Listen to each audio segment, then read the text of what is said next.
But I would say the key differences are kind of the cultural attitudes towards education are very different in Japan. And again, I don't want to say all schools are the same. Every school is different.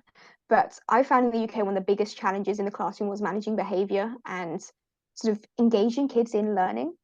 And that's not to say that all British kids are rioting and causing chaos, right? There's some wonderful students out there, but I think sometimes our cultural attitude towards education is very different. Whereas in Japan, there's a huge amount of respect for education. In today's video, I'm chatting to Katie from Abridge Academy. She has very kindly agreed to chat to me. If you're new to this channel, my name's Jenna. I'm an online primary tutor who chats to others about their experiences in education. If you like today's video, make sure to like it and leave a supportive comment down below for Katie. Thank you so much for joining me today. It's lovely to chat with you. This is the first time, obviously, that we've spoken. I've seen you on Facebook and I've seen lots of the things that you do for the tutoring community because you are very, very active in your group, which we'll get onto later. But I put a post out to say, would anyone want to chat to me? And you very kindly agreed. So thank you very much. So we'll get started. Cool. Well, thank you so much for having me. Really appreciate it too. Ah, lovely. So if we go back in time, when you were younger, when did you start to think that you would work in education? It's actually kind of interesting. I think like a lot of people, I didn't originally plan on being a teacher. Like as a kid, that was not my goal necessarily. Not that I didn't think teachers were amazing, of course, but like I first went to university to study science. I thought I was going to go into research. I did a research master's in chemistry, and at that point, I was like, actually, I don't think research is for me. I don't know if anyone here has been in a lab before, but I was working in kind of early stage drug discovery type stuff, and like 99.9% of everything fails. So I was kind of wanting a career where I would be able to like see the impact that I was having, and that's when I thought of teaching. And I saw, the usual adverts that they put on for education, always putting out everywhere about becoming a teacher, and I thought I'll go for it and did my PGCE. And what was the process with your research and things like that? Was it a lot of written-based work, or was it practical-based work, or a mixture when you were doing that? Yeah, so I was based in a lab basically. I was at the University of Southampton, and I spent like all the day in the lab doing research, sitting in doing experiments and things like that. So yeah, very lab based.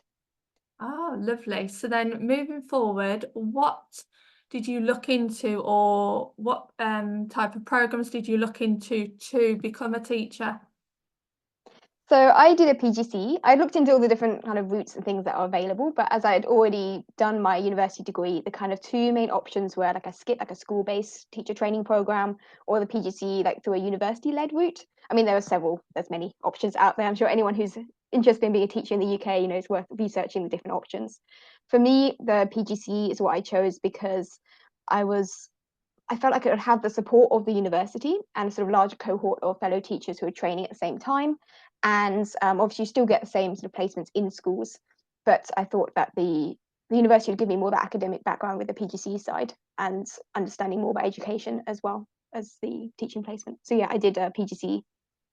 And how much percentage-wise was theory and practical in the PGCE? I don't think I've ever done the maths, but so we started with a very short placement. I think it was like 2 weeks in a primary school. Then we Right. did 3 weeks at university. Then we did about 2 months of our short-term teaching placement. And then it was the Christmas holidays. And then we had a couple of weeks at university. And then like our long placement, which was about 5 months, was all in school, a few days here and there back at the university. And then we wrapped up, I think, with a week or two at the university again. So I'd say in total, we spent sort of 7 or 8 months in schools and probably a total of maybe 2 months at the university.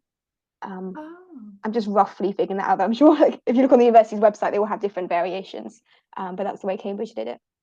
That's really interesting because when I was choosing, a lot of people who chose the PGC said it was very theory based and university heavy. So, but from my understanding of yours, it wasn't the case really. You spent quite a lot of time in schools.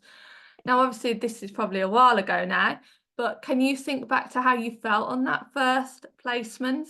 Those 2 weeks where you're thrown into a school and you're like, oh my goodness, I've got 30 children to teach. What on earth am I doing?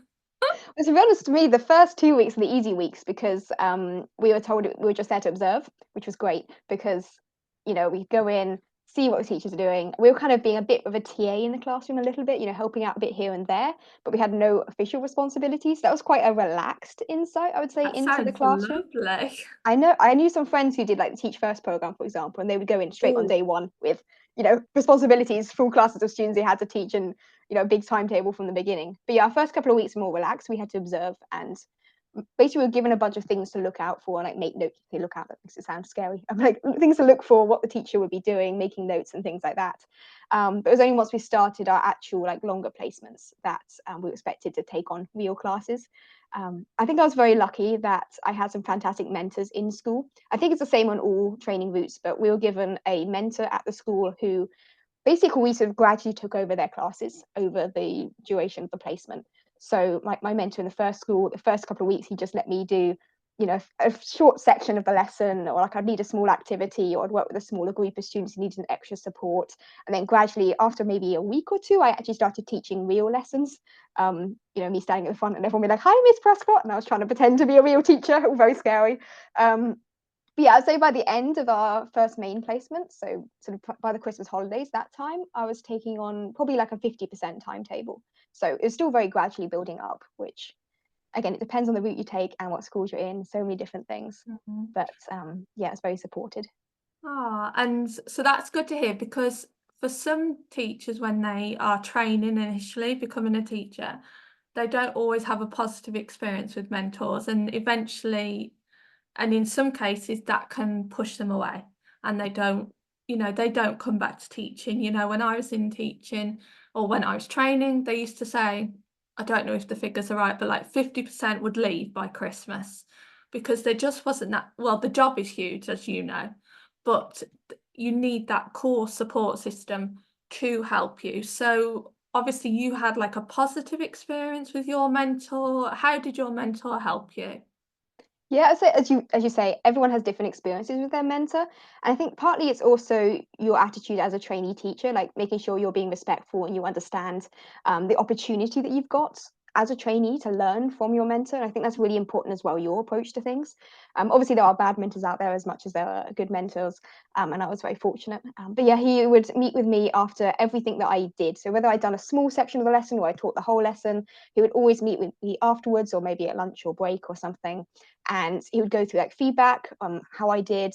And it was always very sort of discussion focused. I could ask me first, how did I think I did? What would I work on next time? And I think that sort of reflective approach to giving feedback is actually really important as well, just generally as a teacher, because even after you finish your training, being able to sort of self-evaluate after the class and think, oh, actually, maybe next time I teach this topic, I should approach it in a different way, or the kids didn't engage so well with this particular activity or whatever. So yeah, we just had a lot of meetings after everything that I did, and that part of that was just a requirement of the PGCE program anyway. All the paperwork they had to fill out for everything we did.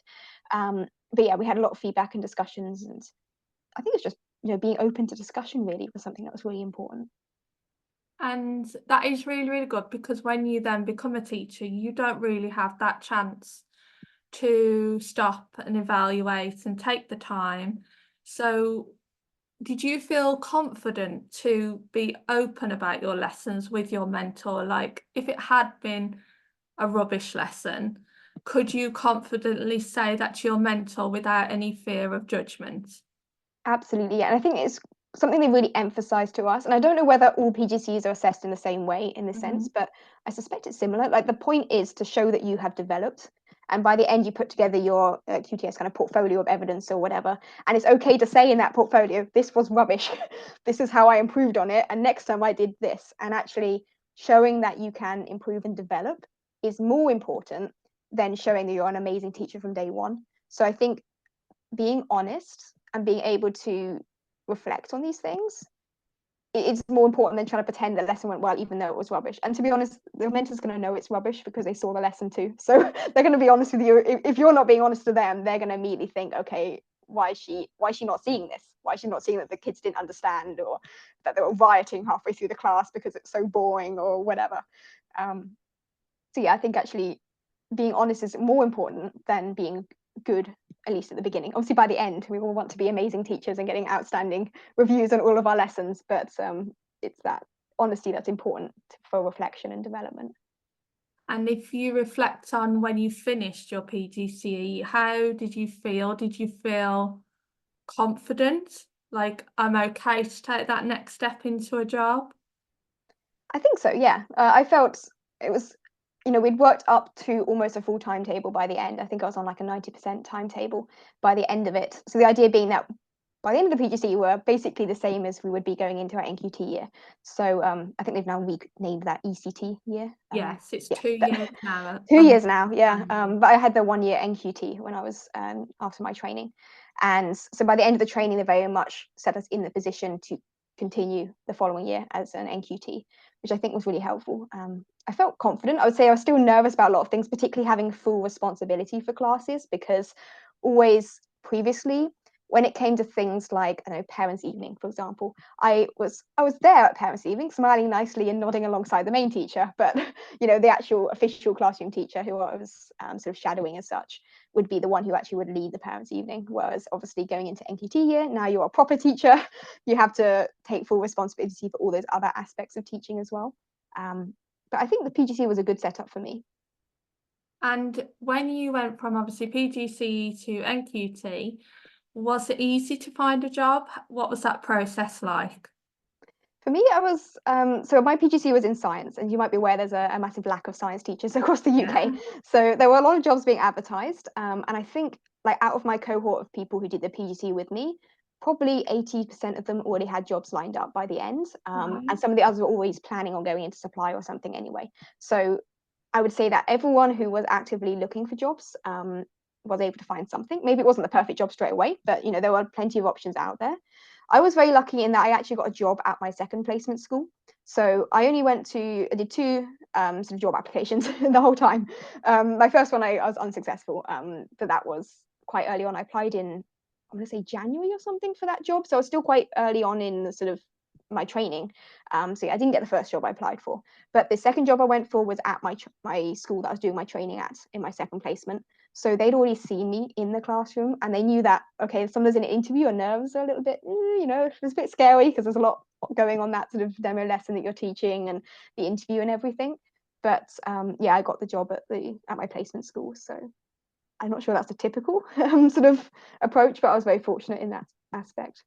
I did hear about different people who got jobs from their placement school. So I think it was typical, not for everybody, obviously, but it was for some people, and that was lucky because I suppose it's different then. It's not a totally new school, and you don't have to learn all the staff's names or, the processes or the policies. So do you think do you think you could just easily glide into the job? And obviously the job's difficult, whatever school you go into, but do you think it helped, like that kind of next step? Absolutely. I think staying on at the same school meant that, as you say, I already knew my colleagues. I already knew simple things like how to use the printer, like things you don't really think about. It But can be when it's my stressful first trying to day, work out a yeah, printer. exactly. Like, where's the paper gone? Or like, we've run out of toner. What do I do? When you've been at that school already for half a year, you already know those things. So it's not so scary on like day one, and you've got kids starting class in 10 minutes. You're busy trying to print out the worksheets, and the printer's not working. You don't know how to solve things. So although it sounds like a very minor thing to be stressed about, these kind of things were just not an issue because I'd already been at the school for a while. So that definitely helped. And you always already have that relationship with the kids as well.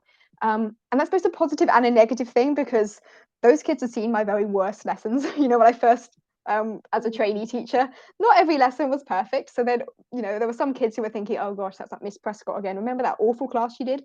So I'm sure there was a little bit of that going on. But then at the same time, those kids, I think if you build good relationships with students and they see you grow and develop, that's actually important for them too as students, because no one's perfect, and they see hopefully by the end of the training year you being an amazing teacher, and they're super excited to see you again in September. So I think it helped having a bit of relationship with the students already as well. And your NQT year, did you find that as intense as PGCE or less intense or just intense in a different way? Yeah, I would say intense in a different way. For me, the PGCE, the intensity was balancing the university workload with the like placements sort of stuff. Yeah. So you're trying to get the hang of things. And like lesson planning when you're a trainee, it takes you 3 or 4 hours to plan one lesson because you're sitting there thinking about everything. You're going to write a whole detailed 2-page long plan for your portfolio and whatever. So that took a lot more time. Plus, obviously, the assignments and the essays and reading all these papers and things they kept sending us and all this other stuff for the PGCE. So that was intense. But I would say with the NQT year, my challenge was keeping on top of like all of the planning. I think not to, like, my school was fantastic. I loved the school I was at. My colleagues were great and everyone was very supportive. Supported, is that a word? Everyone's supportive. Yeah. I can do it. But one thing I think maybe was a big challenge in terms of that way the timetabling worked. I had one class of each year group from year 7 up to year 12. So I taught like Key Stage 3 and GCSE and A level, and every class was a different class basically. So I had to plan all of those lessons from scratch. I know you did primary, right? So you're probably thinking that's normal. You have to plan every lesson from scratch. But like I wasn't used to that because previously during my training year, I would often I'll teach a lesson, I don't know, forces or something to year 7, and then I'll teach the same lesson on forces to a different year 7 class a few days later as the opportunity to sort of develop on when I first taught it. And that's something they do a lot in your training. But as an NQT, I suddenly had to plan like 20 lessons a week completely from scratch. And my school was not that great at sharing resources. So trying to kind of come up with everything and plan stuff. And also in science, you have to put together, if you want to do an experiment, you've got to put in on like a spreadsheet like all of the equipment you need for different lessons. And you have to submit that like a week in advance. So trying to keep on top of the planning was probably the worst, like chaos. And on top of that, the marking and sort of doing tests and assignments and homework. And so I think it was challenging in a different way. And partly that's a little bit to blame on the timetabling. But yeah, it was a big workload. I think I worked probably 60 to 80 hours a week in my NQT year. That honestly doesn't surprise me because like nowadays schools are obsessed with schemes and all the planning's got to be on like a shared network, and so I'm surprised you carried on to be honest with that. And then like the pre-planning of all the resources you said, like the equipment, like I don't think I would have coped with that personally. Like that was and then trying to do everything else on top, like all the admin and everything. So you obviously wanted to carry on, I presume. I managed. I actually, so the end of my NQT. NQT year, I left that job at the end of my NQT year. And Oh, you this did? was Oh, also okay. 2020 when COVID happened. Oh, And I know we're wow. going to talk a bit about like international teaching and that side of things because I originally had lined up a job teaching at international school starting September 2020. But obviously this giant global pandemic was going around the world. So I'd already That left my year UK rings a teaching job. bell. Yeah. Um, and you could tell it was going really because I left my UK teaching job thinking I had a job to go to in September, August really. And then the job was in China, and the Chinese borders were closed for basically another 2 years. Obviously at the time, we didn't know this. So they were constantly, oh, we'll get the visa soon, it'll be fine. So yeah, I basically found myself unemployed from September that year, which was not ideal. So yeah, I didn't intend necessarily to leave teaching as such. I did enjoy many aspects of the job. I think the workload was crazy. And there were some things, the UK education system, I think do need a lot of work and improvement. But yeah, so I had other plans to continue teaching, but things all fell through because of the pandemic, really. So you didn't go to China at all then, I presume, at that point? No, Or so you did? I taught previously in China before my PGCE. I'd done some summer teaching programs 3 years in a row in Oh. China, which is why I wanted to go back. I'd also done a year studying in China as a student, so I could speak Chinese, and I was like, oh, great opportunity to actually go back teach at international school there. Was my goal. But yeah, I didn't end up going back after my NQT year to China. I actually, when things were China were falling through, I applied for a job teaching in Japan, and that also got delayed massively because of COVID. And then basically a year and a half later, I eventually got to go to Japan and taught there instead. So what did you do in that year and a half period then? So in that year and a you were half is when I looking to switched learn? very much to focus on the tutoring side of things. So Ah, I'd been tutoring part-time, like very, very part-time, like a few hours a week, since I was a university student. I started literally the first year of university doing tutoring as a sort of easy part-time job, as a student. And I'd kind of kept that going a bit on the side of a little bits with some agencies. I switched to like online teaching and stuff, but all very part-time until like this whole chaos happened with COVID and losing my job and all this sort of thing. And when COVID had started, I set up a small online tutoring agency in collaboration with a Chinese partner.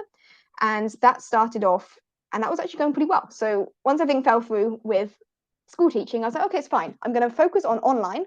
I'm going to tutor and like teach online, focus on growing this agency and things that I've been involved in. And hopefully soon my visa will come through and then it'll all be good. So yeah, I spent a year and a half focusing full time on basically online tutoring, which was a really good experience, actually. I really enjoyed it. and how did that look? So with the Chinese partner, did you just tutor international students, or was it UK students or worldwide? So it was pretty much entirely like worldwide. So we had the tutoring program I set up with this Chinese business partner. All those students were in China or like very nearby, like Hong Kong. Yeah, Hong Kong mostly. China and Hong Kong, I think, would pretty much summarize all of the students through that program. And we had also 2 students in Canada, which was a bit random, but they were like Chinese expats living in Canada. Oh, So okay. basically China was the main market with that. Then I also taught with a few other agencies who were teaching. A few were like UK based. And then I also taught with online kind of marketplace, which had a lot of American students and so European students. So I had like students all over the place, which was great from a timetabling point of view, because when it comes to tutoring, normally you're limited to like after school tutoring hours. So like with the UK agency, and I also had some private students and things who were based both in the UK and also in China as well. So the UK ones I'd be focused just on like sort of 3 or 4 hours in the evening when UK kids would be around. But by teaching kids from like China, that would be like mornings UK time is there after school, all the way through to America, which is like evenings our time. So it meant I had all hours to teach, which was good. And was it a learning curve? Because I found it a learning curve. I've worked with Chinese children online, and for me personally, the expectations are totally different. The standards are totally different. I work with younger children, and younger children will come to me and they can read like a 12-year-old, and that's like, okay, that's not what I was expecting at all, at all. So it's a whole ball game. So I suppose then you kind of developed your toolbox, so to speak, of what works for one set of children from one country and what works from another country, children from another country. How did you, or what was your kind of way of adapting to different countries that you had to do quick?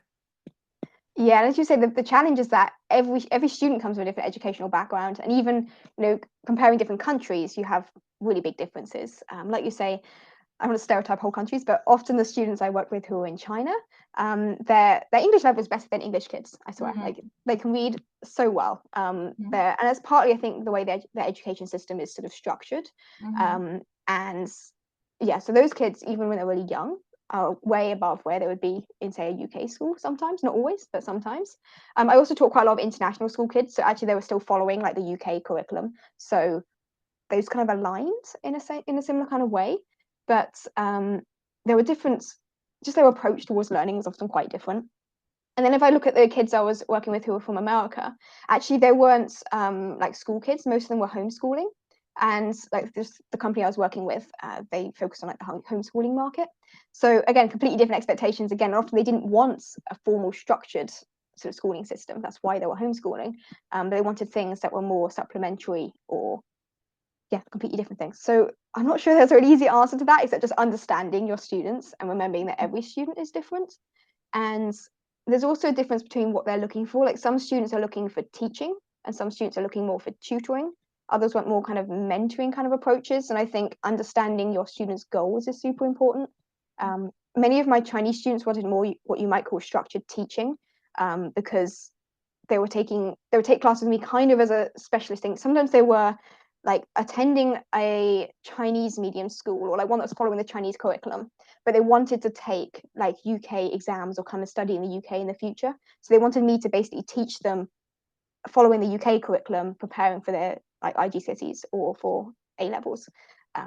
Some people reach out to me about the IB, but I don't know anything about the IB, so I was like, no, I can't do that. So they would want like more structured teaching, similar to what I would teach in school. I also had a lot of kids in China who I was teaching English to. So although my PGCE was in science, I'd previously done my TESOL qualifications, and I'd taught, as I said, 3 summers in China before. So I'd done quite a lot, and also working with some companies that were ESL focused. So I had some kids who wanted English teaching, like structured classes. Some kids who wanted science teaching, structured classes. Some kids who wanted science classes that were like completely unstructured. So one of my most popular classes I taught with a platform called OutSchool, which is the one that kind of focused more on homeschooling market. I offered like science in the news discussion club, and we would just like read random sciencey news articles, and we'd chat about it and talk about the background of the science and that kind of thing. And that's what their parents wanted. They wanted an informal discussion where the kids could learn about science in an interesting context. So sorry, I'm rambling a bit there, but it was kind of every kid is different. No, that's yeah. Because from my background, I was like qualified primary school teacher, left, did supply, went to tutoring, and I very much went in with a teacher mode, and you know, you have to do certain things at certain times of the year, otherwise the children won't progress. And I had that mindset, and I got to the point where I got so stressed. And like I'd be like, and then for a minute I had to stop and be like, hang on a minute, I'm only working with a child 1 hour a week. I cannot get a full curriculum in that hour a week. And you have to relearn and just say, right, what does the family want? What does the child want, depending on the age of the child? And go from there, because tutoring is very different to teaching. In your opinion, what is teaching and what is tutoring? That's a really big question, actually. And I think it's really important that teachers think about this. So teaching is when you have structured curriculum and you have some very specific learning goals, sometimes that are like defined in advance, I would say. Like And often, objective based. yeah. And a bit like in school, it's sort of like you are the main person providing the base instruction for the kid, I would say, would be teaching, whether that's in school or online, like in a kind of virtual classroom, privately or whatever. Whereas tutoring is very much sort of adapted around the student and doesn't necessarily have a very specific long-term goal. I mean, there might have an exam they've got coming up, right? But in terms of learning objectives, it's not like you're sitting there following set learning objectives in order. It's more like the kid would turn up. I had one child, for example, I worked with, she was attending school in Hong Kong, but she had previously come from China and her English was a bit lower than her classmates. So she was struggling. She wanted science classes, but she wanted sort of scientific English, if that makes sense. So she would just turn up with like her classwork, her homework, and things like that. And we would talk through what she's struggling with, are some words she's not understanding, could she phrase her sentences in a more sort of structured way or a more formal way. Like it was almost working individually with her on things she was struggling with rather than on set externally defined learning objectives. So yeah, I'd say that's kind of the key difference is what the goals are. And in the case of tutoring, you're not the main teacher providing the core instruction. You're there supporting what the kid didn't get in school. And I think you have to learn to do that rather than like respond to the child, because I came from like an early years curriculum, and that is meant to be child-led, but I'll say that in quotations because it's, you know, formal schooling and it's not child-led really, but there you go. But tutoring can be very child-led, and you know, some children I'll work with, like on one week, and we'll do it because they like ants, so we'll do an ant research project, that kind of thing, so it works for them. So then obviously lockdowns, you know, started, the years gone past. Did you then say you went to Japan, or did you not? Oh, you did. Yes. Right. Lovely. Yeah, so I got a job in Japan. I applied for that job in Japan in September or maybe October 2020, like back when the whole thing with China was falling through and before all my online teaching and Abridge Academy stuff was taking off. But it took a year and a half to get the visa. That's how ridiculous the whole thing was. I was meant to originally have gone in April 2021, but I didn't get there until April 2022. Which was a big delay. But I went there on a government-run teaching program, teaching English in Japan, and I was there for a year and a half. and in a nice sort of small city near Kyoto. So that was a fantastic experience, actually. I really, really enjoyed that. And how did you find the culture and, you know, the expectations for education over there? It is a country I am actually, my family have always been fascinated with Japan, members of my family. And I liked the look of it, but but in recent years, I have become quite interested in it. So from an education point of view, how are they different to the UK? It's interesting because I think a lot of it is a cultural kind of thing. If you look at the actual basic structure of their school system, it's kind of similar to the UK, right? They have elementary school, which is almost the same ages as our primary school. They have junior high school, which is basically Key Stage 3, and then they have senior high school, which is sort of GCSE to A level. Like the structure is kind of the same. The structure of the school year is the same holidays, although they start in April rather than September for some weird reason. But the holidays are on the same dates, basically. So on paper, it looks very similar. But I think, and like the subjects they study when their exams and things are all quite similar. But I would say the key differences are kind of the cultural attitudes towards education are very different in Japan. And again, I don't want to say all schools are the same. Every school is different. But I found in the UK, one of the biggest challenges in the classroom was managing behavior and sort of engaging kids in learning. And that's not to say that all British kids are rioting and causing chaos, right? There's some wonderful students out there, but I think sometimes our cultural attitude towards education is very different. Whereas in Japan, there's a huge amount of respect for education. And like children are much more well behaved, like being totally honest. And I saw that even like I taught ages from 3 up to 15 when I was in Japan. Even in kindergarten, they're sitting down in rows. And I know that to a certain extent we're like, oh, that's terrible, like kids having to sit down and have a structured system, and there's like a school bell with a schedule throughout the day. Like that films almost against what we are in early years in the UK. But I think it did mean that kids in Japan have a bit more understanding of how to sit down, how to listen, and then having a structure to their day.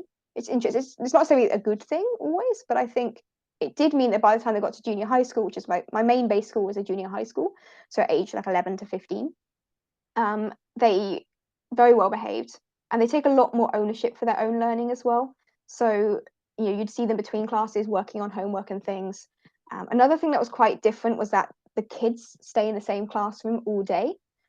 Whereas like in secondary schools in the UK, the teacher has a classroom, right? Like this was my classroom, and I put on the wall Miss Prescott's classroom, and I would decorate the classroom as such and make it my space, and then the kids would move around between lessons. So you'd have like 1,000 kids running around a school every hour. Whereas in Japan, the kids owned the classroom, right? This was class 5, and this was always class 5. They only occasionally went to a computer room or a specialist science lab or something for specific lessons, but in general, they stayed in the same place at the same desk all day.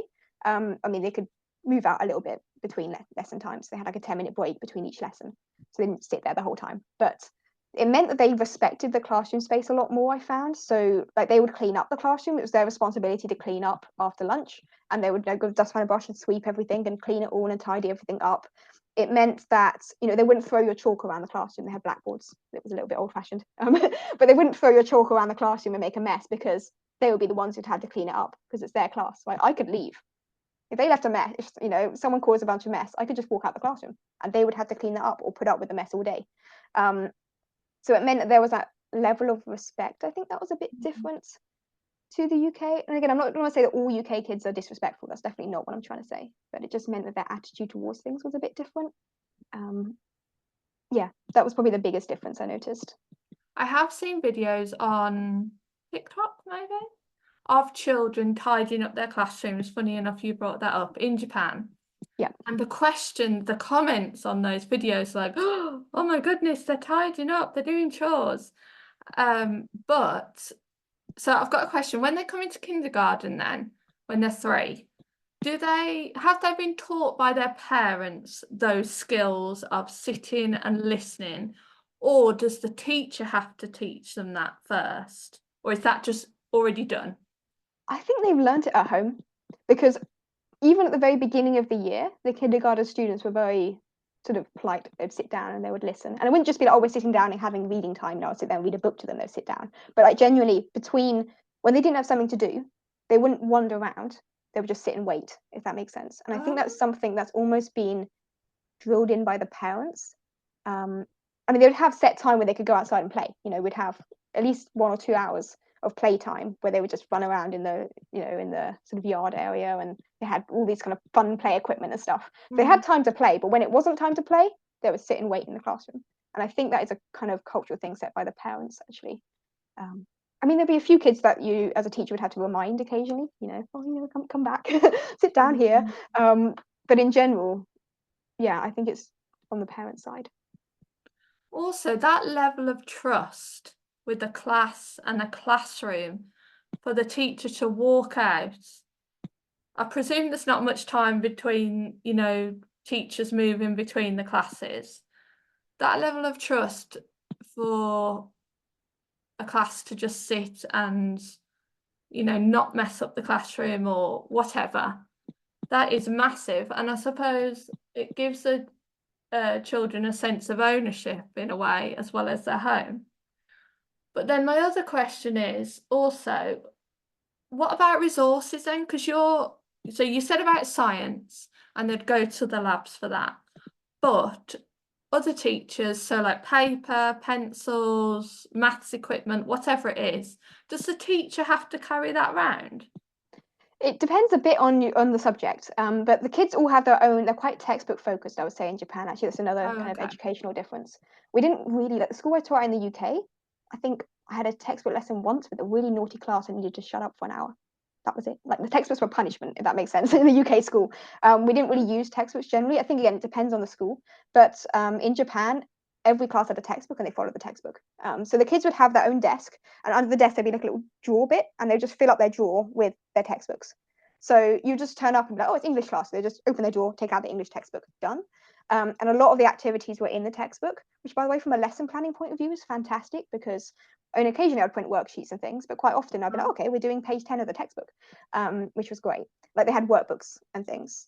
So most of it was in the student's drawer. Then they also had basic resources like paper, coloring pencils, whatever, that were just in the classroom that they could use for any lesson. And those would just be like class 5's set of pencils, right? And they'd just be in the corner of the classroom.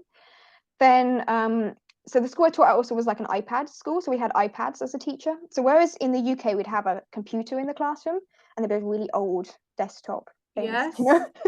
Painfully the slow. worst. I know. And it would take, 10 minutes to turn it on. So we didn't have that, thankfully, in Japan. We had an iPad, so it was already on, and I could just walk to the next classroom and then click like to connect it to the screen. It took 10 seconds. So I didn't have to worry about having to log in and out of computers all the time, moving around between different lessons. So literally the only thing I'll take is my teacher's copy of the textbook, my iPad, and sometimes like some worksheets I printed out or some like materials that I as a teacher I'm going to use. But it would only be maybe like a handful of stuff like this to carry between lessons. And we had 10 minutes actually break between each class. So if you needed to pop back to the staff room to pick up stuff you'd left on your desk there, that's another thing. We had desks in the staff room, like it's more an office. So if I went back to the staff room, I could go back and pick up stuff between classes. I wouldn't have to carry around the whole day's worth of stuff, like in a backpack or something. And on average, how long was each lesson? So in the junior high school, which is like Key Stage 3 age, it was 50 minutes per class. So they'd have, basically it was a whole hour. Each lesson would start on the hour. So it'd be 50 minutes, and then they'd have a 10-minute break, and the next lesson starts on the hour, 50 minutes, 10-minute break, and so on. In the elementary schools, it was 40 minutes per class. Mostly, they had the weirdest timetables though. It was really confused me. I rotated between different elementary schools. So as a teacher, actually another weird thing, sorry, another difference between the UK and Japan. As a teacher, you're not hired by a specific school. You're hired by the city hall, like basically the city council. And the Board of Education at City Council structures your timetable in terms of the schools. So I taught 4 days a week at a junior high school, and then 1 day a week I rotated between like 7 or 8 different not primary, elementary schools and kindergartens. And they all had slightly different schedules, which was really confusing. But in general, I'd say in the elementary schools, it was like 40 minutes per class. In junior high school, it was 50 minutes. And kindergarten, it was very kind of flexible-ish. Like they had a bell that had set times, but I never quite figured out what the times were meant to be. It was sort of, yeah. They tend to have sort of like themed days and things. I think sometimes because I was there kind of as a visiting teacher, each kindergarten I would only visit maybe once or twice a term. So I was there as like a special guest teacher rather than their standard teacher. So I think sometimes the timetable and things got mixed up a bit because of that as well. And how was parent support? Parents, well, actually, this is interesting. I think kids in Japan are really independent, to the extent that I never met most of the parents. There were a few like Okay. school events that parents would turn up to, because it was like, you know, graduation day, for example, the parents would come along. And I remember one of the kindergartens ran like a fair thing, that the parents came along and pretended to buy stuff from the kids, running market stall type things in the playground. So occasionally you see parents at special events, but other than that, they were not that involved. Like partly because my Japanese was terrible. I didn't have to like phone parents, for example, about anything. They had what they called a homeroom teacher, which is kind of like their form tutor kind of equivalent, who would deal with a lot of those communications. But generally, parents in Japan very hands off, and a lot of it's down to the kids. Like for example, the kids walk themselves to school. Not kindergarten. The parent would take them to kindergarten, but from elementary school onwards, like from basically year R onwards. Actually, the year R they're still in kindergarten. It's like basically the equivalent of year 1 onwards. The kids would walk themselves to school, and there'll be a little Okay. like class monitor who would walk around with this little cute little flag. You'll see them walking down the road, holding a little flag and like yellow hats on, and all matching yellow backpacks and things. And they'd go around their neighborhood and pick up the kids from they'll kind of join a little queue of kids, and they'd all walk along the pavement to school together. And sometimes the city I was in, sometimes they were traveling quite far. They'd get on the train, you know, as a group and go to school. And there's no adult? No, I mean, you see the parents sometimes standing outside their house, like supervising the kids walking past, but they Right. wouldn't walk with their kid all the way to school, if that makes sense. Wow. Um, That level of Completely different. trust again. Hmm. Oh, wow. We don't really have that in the UK until secondary No, school, really. no, because a lot of parents bring their children by car. Yeah, So, not allowed in Japan, actually. You're not allowed to drive cars up to the school gates. Um, oh, wow. That's really fascinating, like, from a safeguarding point as well. yeah, Like, I don't think we'd ever consider that here, ever. no. I think But in the again, UK, who teaches them that? Like, who teaches them how the route to go, or do they just know to follow someone? so I think they've already grown up seeing that. You know, they've grown up seeing their older brothers and sisters walking in queues or Right. seeing other kids walking past. To a certain extent, they're already expecting that anyway. And I think in the first week, the parents would walk with them, like the first week of Gotcha. elementary school. And also the school day finished a little bit earlier the first few days. I think that some of the homeroom teachers walk back with the kids just to make sure they knew the route there and the route back. Mhm. But other than that, other than the first week or so, they could just do it by themselves, which was, as you say, crazy. Like, we'd never think of that in the UK. And I think that's partly the culture. Like people look out for each other in Japan. Mhm. It's sort of a different sort of cultural thing. That's yeah. And But I that remember being takes so years surprised. building. That does take years of work and building that Hmm. up. It's not, I imagine, just something that just happens. So, No. okay, so after then, what was your next step after you went to Japan, come back, and then what was your kind of next step then? Yeah, so I came back. That was just last summer. I finished teaching in Japan, moved back to the UK, and now I'm focusing full time on Abridge Academy, which is my company that sells teaching materials for online teachers. I actually set this up in 2020, when, as I said, all the chaos happened with my teaching job and the pandemic, all of that. And that's when I started up with Abridge Academy. We set up our own tutoring program. And then about a year later, some like regulations changed in China. So our own tutoring program got shut down. But there was a big gap in the market then for people teaching independently to students in China. And one of the things they really wanted was teaching materials, because they're used to teaching with companies that provided materials. A lot of the Chinese companies, they would give you like all of the lesson slides pre-made. You just turn up and Oh, be like, wow. let's read off the slides, teach. So they wanted that, but with as a private online teacher. But there just weren't materials out there. So we'd already developed some of the curriculum materials anyway for our own tutoring program, and I then launched that as a standalone like, curriculum that teachers could purchase access to from sort of September 2021. That would have 2021. Anyway, that had been sort of gradually building. That year and a half I spent sort of unemployed, waiting for visas, and then also even when I was in Japan, like that was still kind of continuing alongside. But yeah, once I moved back from Japan, I then focused full time on Abridge Academy, creating teaching materials and doing all the advertising, the marketing, and business type stuff as well. And do you do any of your own tutoring at the moment?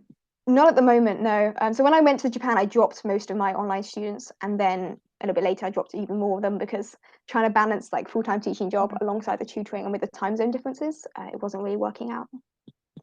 So as a business owner, running, your business, what would you say have been the highlights, and what sort of things have happened that have challenged you, that you've needed to maybe look into more, that kind of thing, and do differently?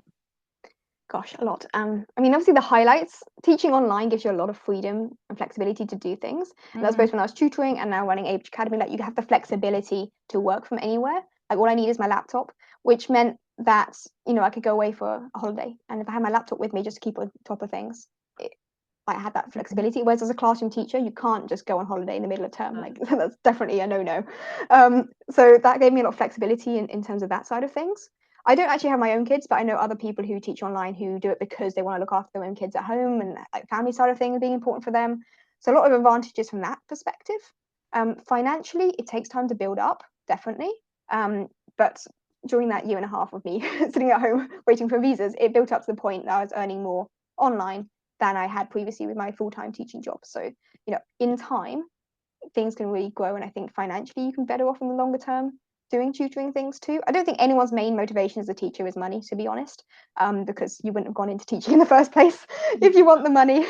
But it's an advantage at least of online teaching sometimes. Financially can make more sense too. But yeah, for me it was more the flexibility, being able to work from home, being able to work from my laptop. This was really key, and also just being able to work more individually with students, because in a classroom in Japan I had 42 kids in a class. In the UK it was like 30, but quite large groups, even with only 30 in a class.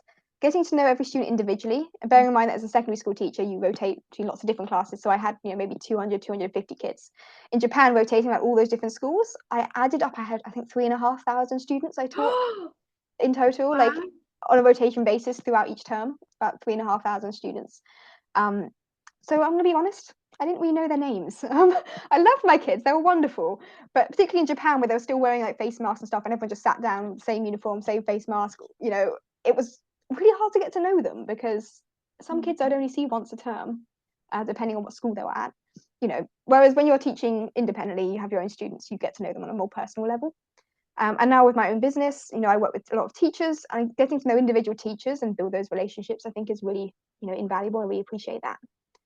But yeah, so those are probably the positives. You also asked about the negatives, though. I think Well, there's a not lot of negatives, challenges. but it's hard work running a business, like the daily, I suppose, grind, to get because social media doesn't show everything. And one of the things I wanted to show on this channel was the hard work of individuals behind the scenes, because, a lot of people have became teachers, but then they went on and did something else. But even becoming teachers, everyone went down a totally different route and has gone on to do a totally different route.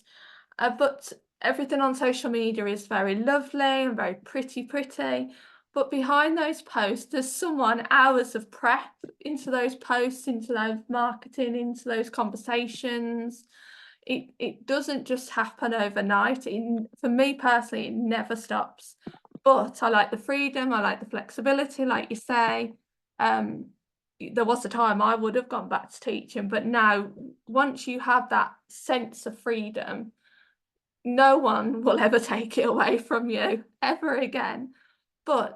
And I think it is good to be honest, because if so many people are starting the businesses and teachers going to run their own businesses, becoming tutors potentially, or something else, to put that business head on is incredibly overwhelming at times. You don't know what you're doing. You're learning from very helpful community. And that's why I think it's better to be honest, be like, this has been amazing. However, this is involved and this is what's got to be done to get to that point. So not necessarily negatives, but things that you have found challenging as a business owner. Yeah. I think, as you say, there's a lot of work that people don't see behind the scenes. And sometimes, like teachers I talk to, they're thinking of tutoring or online teaching or whatever, just as if they were only thinking of the teaching hours. So they'll be thinking, oh, I need to teach 20 hours a week. Because like as a classroom teacher, you might teach 20, 25 hours a week. That's pretty standard, right?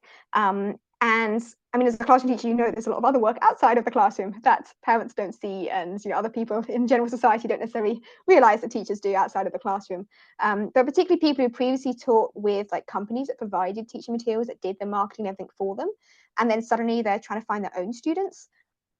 Jumping in with this idea of like 20, 25 hours a week can actually be really challenging to do because of all the other work involved.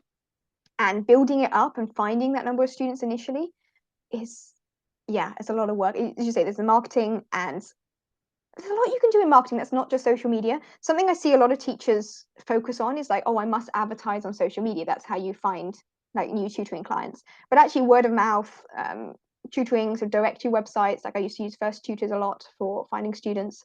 Lots of places like that you can do other things that aren't just, social media. But even if you're using social media or anything else, there's a lot of time, and it's upfront investment of time that doesn't necessarily always pay off, and that can be really difficult because you're not being paid. You're only being paid when you teach. You're not being paid for all that work you do beforehand in terms of marketing and finding students and admin tasks, invoicing, sorting out your schedule, liaising with students and reschedule classes when they can't make it, providing feedback to the parents, all of these different things that you have to do, but you just don't think about. Like budget time for those is really important, because I would say probably 70% of my time is spent doing like things that people don't see, admin stuff is like most of the time. And that can be really challenging, as you say, like finding the time to do that, and upskilling as well, like developing the marketing skills can be really challenging if you don't know what you're doing. There's a lot of free courses. Like I spent a lot of time doing free online courses on like how to use Facebook and whatever. And there are some websites like Enterprise Nation is really good if anyone's based in the UK. They have some really great resources for like business. It's like a business training site, nothing to do with teaching specifically, but gives a lot of insights into what it takes to actually run a business, because I think it's that mindset shift between being a teacher versus being a business owner that can be really tough. And managing finances and budgeting for things, and knowing that it fluctuates. Like in the summer, you're probably going to get less students. Budgeting for that, because you haven't got a school that's going to pay you regularly every single month, regardless of whether you're teaching or not. Can also be like the internal planning. So there's all the practical planning, but like your mind's constantly going of, oh, I need to do this, I need to do that, or what will I do next? That meeting's coming up, what do I need to discuss, and all that kind of stuff. So there's a lot of like internal stuff as well, which is really interesting. So just to kind of round up our chat, your company, your business, what are the type of resources? So first of all, what's your name? You've mentioned it before, but where can we find you on social media, and what exactly are you offering at the moment? So my company is called Abridge Academy. Abridge Academy offers like interactive and engaging teaching materials for online ESL teachers, so English teachers. I also have a small amount of science resources that at some point will be developed further. But the main focus is on online ESL teaching, so English as a second language. And they're interactive, engaging, things that kids can click on and they can move on the screen, they can type in the boxes, there's built-in quizzes and all of this kind of stuff. Because teaching with a PDF is a bit rubbish when you're teaching online, whereas teaching with engaging materials that they can actually like get hands-on with is super, super important, particularly with young kids. The Abridge Academy curriculum, super interactive, engaging. It's like a structured step-by-step curriculum. So it's aimed very much at people who are teaching students English, like privately, generally online and independently is the main focus. There's also supplementary materials, like there's some science-based lessons. There is the debating curriculum, which is super popular, and that's great for sort of more advanced speaking. It doesn't just have to be for people learning English, actually, some of these courses. So there's lots of other resources like that. But Abridge Academy, I'm sure we can put a link somewhere around the video if you want to check it out. I'll put it in the description. Awesome, thanks. Feel free to have a look. We have a free trial available, like a free tier that you can access a certain number of resources for free. You can try it out to see if it works for your students. There's also sort of some courses and training and stuff for teachers in terms of going independent and finding students, stuff like that. That's basically what I focus on, Abridge Academy. And feel free as well to reach out on Facebook. I have a Facebook group that is focused particularly on Chinese marketing strategies. So anyone who's wanting to find students from China specifically, the Facebook group is called WeChat and Xiaohongshu for online teachers. Again, maybe let's put a link because I feel like people don't have to spell that. But spelling is a bit challenging when it comes to the Chinese market. But yeah, one of the big challenges with finding students in China is that the social media apps are totally different. So I have a Facebook group that I run. It's got about 10,000 members now, which is super exciting. It is all focused on helping teachers, go independent and find your own students in the Chinese market specifically. But yeah, the curriculum's not China focused, I should point out. Sometimes people ask me, can I only use this with students from China? I'm like, nope, you can teach anywhere, which is great. But yeah, those are probably the two main things that people might be interested in. And if anyone's got any questions for me about either the curriculum or the courses and things, or just generally about independent teaching or want to have a chat, there's a contact form on the website, which is probably the easiest way to reach me, or messaging on Facebook or something. I'm always happy to chat to teachers as well. Oh, lovely. I am part of your group and it is really, really good. So I can speak from experience. So yeah, I'll leave all your details down below. Thank you again very much for chatting with me. I've learned a lot from you and it's been lovely. It's lovely to chat to you. So thank you very much for messaging me and I really appreciate you coming on. Lovely. So if you liked today's video, please make sure to subscribe to see who else I'm chatting to and also make sure to check out Katie down below. Thanks for watching.